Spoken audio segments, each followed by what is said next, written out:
Hi guys, welcome to Cine Chaurasta. ఈరోజు మనం Kerala crime story అయితే డిస్కస్ చేసుకుందాం. అదేంటో కాదు, అదే curry and cyanide the Jolly Joseph case. కేరళలోని కోజికోడ్ కుడతాయి గ్రామానికి చెందిన జూలీ జోసెఫ్ 14 సంవత్సరాలలో మొత్తం 6 హత్యలు చేసింది. తన కుటుంబ సభ్యులని తాను హత్య చేయడం అప్పట్లో పెను సంచలనంగా మారింది. జూలీ జోసెఫ్ తన కుటుంబ సభ్యులని సెనైడ్ పెట్టి చంపేసింది. ఆమె వారికి సెనైడ్ ఎలా ఇచ్చింది, ఆ హత్యలను ఎలా కవర్ చేసింది, చివరికి ఆమె పోలీసులకు ఎలా చిక్కింది వంటి అనేక ఇంట్రెస్టింగ్ స్టఫ్తో కర్రీ అండ్ సనైడ్ ఉంది.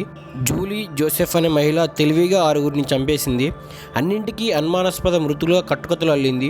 జూలీ జోసెఫ్ తన అత్తయ్యను, మామయ్యను, ఆ తర్వాత ఆమె భర్త రాయ్ థామస్ను, ఆ తర్వాత తన అత్తయ్య సోదరుడు మాథ్యూను, తన భర్త దగ్గర బంధువైన షాజు అయిన భార్యని, ఏడాదిన్నర బిడ్డను చంపేసింది. ఆ తర్వాత షాజు జచారియను 2 వివాహం చేసుకున్నది.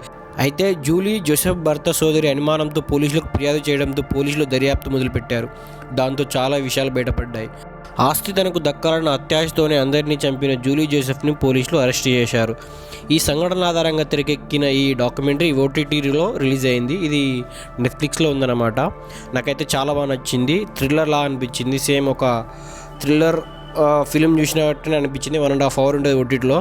ఇది ఇవాల్టి వీడియో. మళ్ళీ మంచి కంటెంట్తో మళ్ళీ కలుద్దాం. బాయ్.